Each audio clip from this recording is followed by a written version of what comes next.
We are getting right back into it with a mock draft video to start it off. Obviously doing it on Underdog Fantasy like we do all of our mock drafts here. There's not really a lot that needs to be said. If you're watching this video, I'm sure you already know what Underdog and Best Ball is. So let's just hop right into the draft.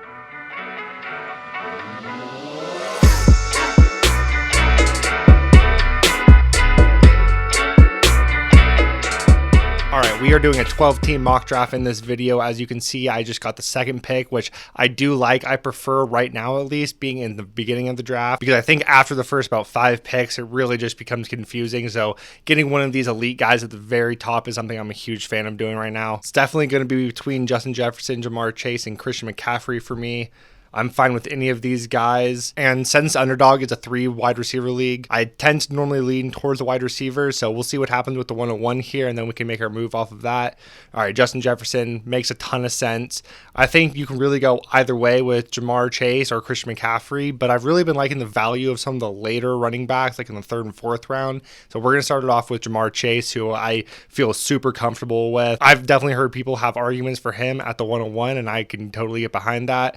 I still would take Justin Jefferson, but totally good with Jamar Chase at number 2. All right, I'm going to pull up the draft board so we can kind of see as it goes along, see how it plays out. Wow, Travis Kelce at the 103. I mean, I'm okay with taking him in the 1st round. I probably wouldn't take him until about the 6th pick, probably. I think there's like I said, there's that top 5 that I feel pretty comfortable with. Tyreek and Cooper Kupp being the other 2 guys besides Christian McCaffrey, Jamar Chase, and Justin Jefferson. I think after those 5, you could really go anywhere. So Travis Kelce at the 103, kind of spicy for me. But if there's any year to do it, I think this is the year. It is so up in the air. Cooper Kupp, I think at the 107 is great value. All right, we can see the full 1st round now. After Cooper Kupp, Austin Eckler wins, Stephon Diggs, AJ Brown, Garrett Wilson, and CeeDee Lamb.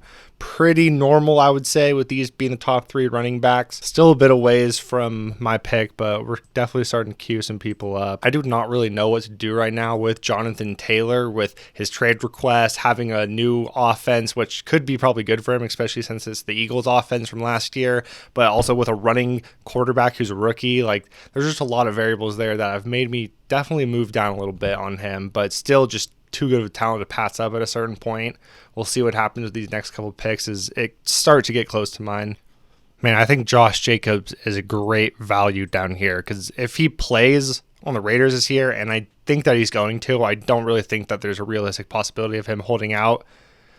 RB10 is so low for him. Oh man, I love T. Higgins here, but I can't have him with Jamar Chase, obviously.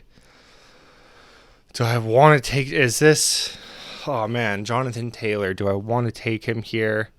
I mean, I have him and Derrick Henry close, so I think with all the question marks, I would want Derrick Henry over him. But do I want Devonta Smith? Yeah, I think I'm just going to take Devonta Smith here, because I'll be able to get one of these running backs on the turn, and I have a feeling he would take him. And I think that I guess DK could be in that same tier, but it's definitely a tier drop after Devonta Smith and T. Higgins and DK. So I'm going to take Devonta Smith here. Now let's see what this guy does before it gets to my turn again. So when Derrick Henry, yeah, that makes sense. And Josh Allen. Okay. Now, is this far enough for Jonathan Taylor? Do I want to take Ramondre over him? Mark Andrews is kind of interesting. It's between one of these 2 guys. I don't know. Fuck it. We'll just take Jonathan Taylor at this point. I think he's a good enough value here. And if he plays, he'll definitely outproduce that. And again, like Josh Jacobs, they're just, with the way that everything works nowadays, they're just not a real possibility that they don't play. So I guess he could get traded. And a lot of times when running backs get traded, it doesn't work out to be the same. But him just not playing, I just really don't think that's going to happen. But if you don't feel comfortable with the risk, I totally understand that, especially not until we have more information. But I think in the 3rd round, I'm totally good with Jonathan Taylor there. Start queuing some people up. I mean, obviously, the fact that T. Higgins hasn't gone is kind of crazy. Obviously, I would take him if he comes back to me. He definitely won't. I absolutely love Jahmyr Gibbs there. I've become a huge fan of him this offseason. I just think that he's going to be utilized with so much in the passing game. And I really do think he has extremely high potential. So where he's going, one of my favorite picks right now. Here, we can kind of get an idea of the board. Look, Calvin Ridley going so early. Now, I have my dynasty team, so I'm all in on him being this good. I don't think he will be. I think he's a little bit overzealous, but I do like him around this like end of the third, beginning of the fourth area. But like I think DK Metcalf and Jahmyr Gibbs, honestly, T. Higgins, these 4 picks right here are all great value, I think. This tier wide receivers here, I think, is really hard to like pick between. They're all solid and they all have their own risks, but all have their own like positives. So it's really hard to pick between them. So there is definitely some value that I like of just kind of waiting to see what falls to me here, because trying to decide between some of the guys can be really tough. All right, but we should start queuing some guys up. I like Drake London and Joe Mixon there. DeAndre Hopkins, I mean, this is kind of where I have him ranked. I have him a little bit lower. It's just hard to know exactly what's going to go on with him. He's obviously going to get a ton of volume, I think, in Tennessee, but how good is their offense going to be? If Treylon Burks could break out, I don't know. He's not going to overtake Hopkins, but it's definitely something to watch. If one of these 2 guys fell to me, that'd be awesome. I assume they're both going to get taken now. I mean, I guess I don't really like mixing running backs and wide receivers on the same team, but a lot of times when there's like not a better option, then I'm okay with it. Ooh, but they both fell to me. Sweet. All right. I'm going to, man, they really took off all the quarterback. I mean, I don't really want a quarterback here, but I'm going to take Drake London. Huge fan of his talent. Desmond Ridder can turn into anything resembling a starting quarterback, then that will be huge for him and for this entire team, but mostly for Drake London and Kyle Pitts. So I'm hoping that happens. We will just have to see. But he definitely showed enough last year where he is a great wide receiver in the NFL. Alexander Mattison, I like that. I like Joe Mixon here just because of the running back value on him. I could go Justin Fields because I kind of doubt Trevor Lawrence is going to fall to me, and I really want one of these guys.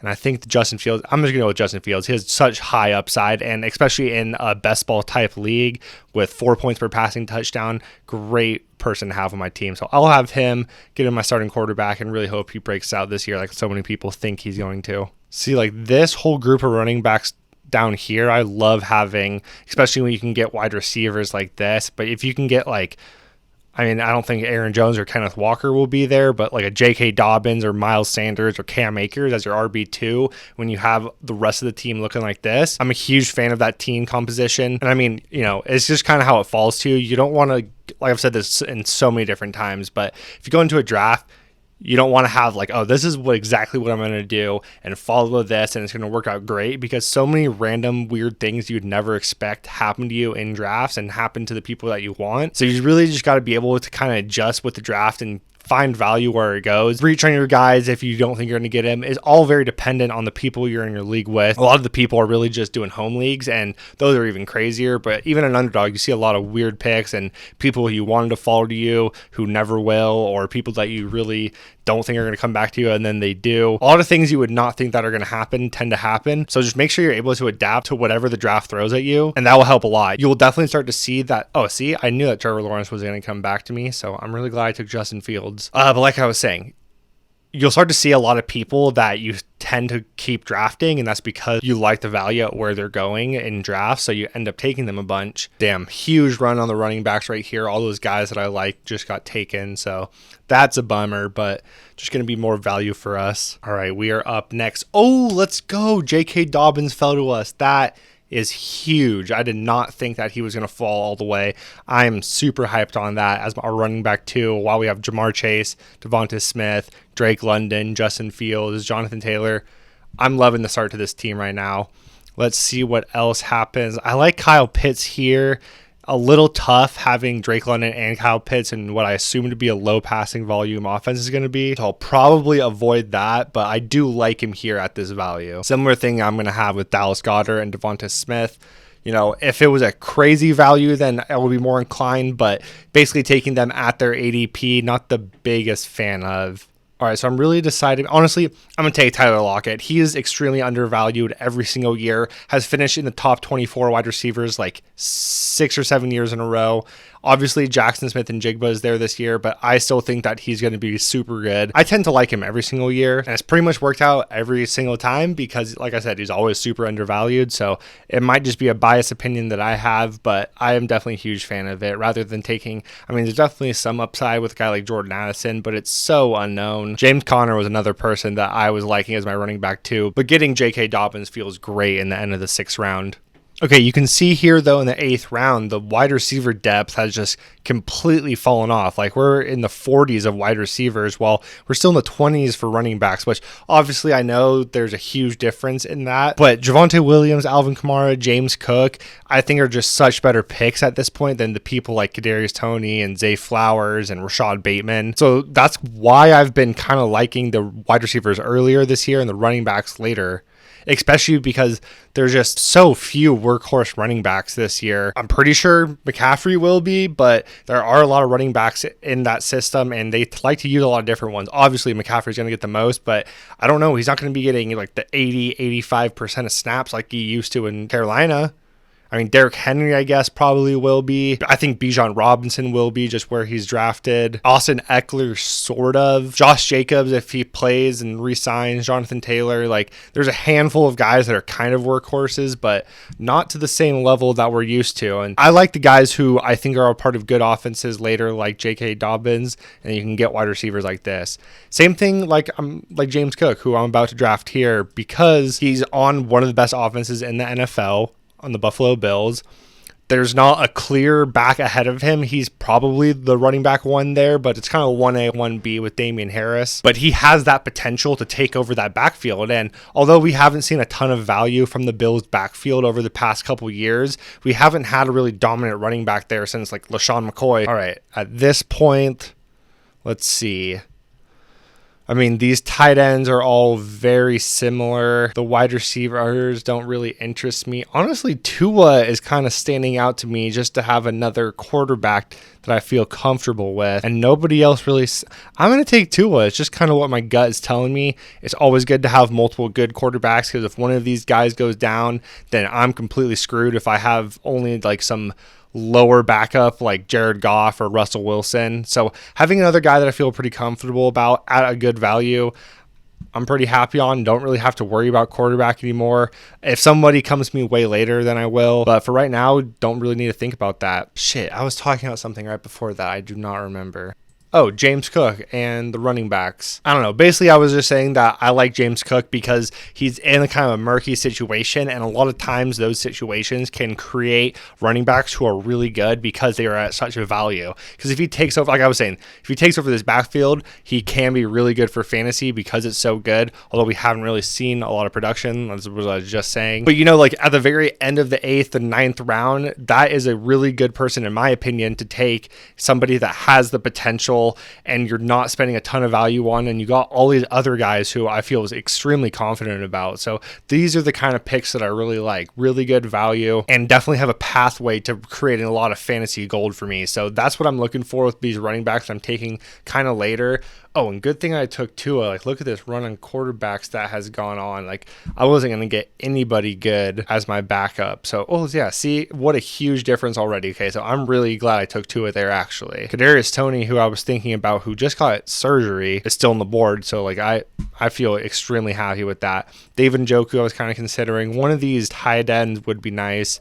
Tim Patrick just towards Achilles, unfortunately. RIP to his season. So that sucks, but I do think that does help out Greg Dulcich. So I've put him up just a little bit. I think this tight end 11 is probably exactly where I think he should be, but I love him at his value. I don't have a tight end yet, so definitely eyeing one of these guys. And see, this entire draft would have gone very differently if I would have started with McCaffrey, and then everything else would have been switched up. I'm actually very content with how this has turned out. Jonathan Taylor is definitely still a risky pick, but if he hits, he's going to completely outproduce this beginning of the 3rd round ADP. All right, so I'm definitely going to take one of these tight ends here just because I need one, and I like all these guys here. David Njoku is my favorite out of this group. I think he has really high potential, especially if Deshaun Watson can kind of turn the clock back to who he used to be. David Njoku could be great because he was really good last year. I mean, honestly, there's nobody on the board that's that interesting to me. Devon Achane, I guess. Devon Achane is actually somebody who I really like for best ball because I think he can have some really good weeks this year while he has really explosive plays. But trying to predict that is near impossible, but in this format you don't really have to worry about it. So I think I'm actually going to take him here, especially because I need running backs. These two guys have the same bye week, so definitely need more running backs. So I'm going to take him here. Elijah Mitchell is kind of interesting too, but I'm going to take the really high upside guy here. I like that pick, actually. Honestly, really liking how this team is turning out. Let's go over it really quick. We got Justin Fields and Tua Tagovailoa at quarterback, Jonathan Taylor, J.K. Dobbins, James Cook, Devon Achane at running back, Jamar Chase, Devonta Smith, Drake London, Tyler Lockett at wide receiver, and David Njoku at tight end. For a 12-team league, I really like this team so far. We'll have to see how the rest of it turns out. All right, about to be my pick again. I mean, nobody really stands out on the board right now. I've been liking Van Jefferson, where he's going. I've been a fan of that. I love Jonathan Mingo. Not for this year, I don't think he'll be that good this year, but I just love him so much for Dynasty. Again, probably because he's on my Dynasty team. Darnell Mooney, I definitely think he's good for the Bears offense and is way better as a wide receiver 2 on his team. I don't know how good he's going to be for fantasy and what that upside really is. So it's really between those guys. Rashee Rice definitely got some upside. I'm going to take Van Jefferson here. He's my favorite out of those guys, honestly. So I'll take him here. If one of them is still there, maybe I'll grab one of them. Don't really like Chig as much anymore since DeAndre Hopkins signed there. Tyler Higbee, I actually do like. I don't really know who... Darnell Mooney. I mean, this is almost 20 spots below his ADP, so I think that's just such a value that I just got to take him here, stack him with Justin Fields. I know that they have a pretty good connection and pretty good friendship, so hopefully that just continues on, and with DJ Moore taking away the wide receiver 1 look, opens it up for him. I think where he's going in drafts is pretty reasonable and kind of where he should be. So there's definitely value there. I was a huge fan of his talent, but it was just such a low passing offense, and with him not being the number 1 target and Cole Kmet getting paid, there's just a lot of things going against him. But here in the 13th round, I think that the risk is really baked into the ADP and where he's getting taken. Now, if somehow Tyler Higbee could drop to me in the next round, that would be sweet. I doubt it will happen, but that's what I'm praying for. Oh, damn, Rashee Rice and Tyler Higbee still on the board. Please let him fall to me. Oh, man, why did I say that? Every single time I say that, I guarantee they're both going to get taken now. There goes Higbee. Oh, I'm actually a huge fan of Alec Pierce. Probably going to take one of these guys. Yeah. Just who of these two guys will I be taking? All right, I think there's a bigger drop-off at tight end than there is wide receiver, so I'm going to take the tight end here. You might have heard me earlier in the video talking about like wide receivers and tight ends and running backs and wide receiver on the same team and not liking them. That is the case for, guys like Jamar Chase and T. Higgins. When you're drafting them super highly, their replacement value is probably a lot better. See, he would have taken Irv Smith. I know he wanted a tight end. I'm glad I did that. But when you get into like the 14th round, it really, that is out the window. You're just trying to get the best available player. Like right now, I think Alec Pierce is the best available player on the board, so I'm going to take him. He's on the same team as Jonathan Taylor, but I do not care about that anymore. Now I'm really just looking for upside and value. But, I was considering it with Jamar Chase and Joe Mixon, Jamar Chase, T. Higgins, Devonta Smith, and Dallas Goedert. Kind of more in that area where you're taking people in the 2nd, 3rd, 4th, 5th round where you can get other guys who are just as good, definitely could have a chance at being better. Unless they're just at such a crazy value that you can't pass it up, then yes, of course, go for it. But when you have other guys that are in the same tier, I just think that it really limits your upside of what you can have. Whereas having your wide receiver and quarterback together, that doesn't really limit your upside because they can both score in the same play. When you have a running back and a wide receiver, only one person can score a play. So there is just a slight decrease in the upside that you can have with your team. So I try to avoid those unless it's at a really good value in the beginning of the draft. But when you get to this part of the draft, that it just does not matter anymore. Just wanted to make sure nobody was confused on that since I was mentioning it earlier before, and now I'm kind of going against that, but that's my reasoning why. Ooh, I was really hoping Jerome Ford was going to fall to me here. Didn't think he would, but that's what I was hoping for. Huge fan of him just because he's kind of the only guy behind Nick Chubb right now. And we've all seen throughout the past, I don't know, 5 years or so, that they basically always want to use 2 running backs, and they just really have never given Nick Chubb that huge workload. But since he's the only person there, that's why he's going as like the running back 4 at the beginning of the second round, which I agree with that draft spot. But having the one guy behind him, especially being able to get him in like the 16th round, great value. Somebody who can be really valuable if some things break right. Kind of similar to Tajay Spears, where he's behind Derrick Henry, although Hassan Haskins was drafted last year and is also behind him, although he didn't look great in the opportunity that he got last year. I was a big fan of his tape. He just had some real injury concern, but another guy where if things break right, he can be really valuable. Oh snap, I'm on the clock. I didn't even realize. Well, I've had Jaden Reed at the top for the past bit, so he is who I definitely think the best value is here. Juwan Johnson, I'm not that interested. Oh, he took Hayden Hurst.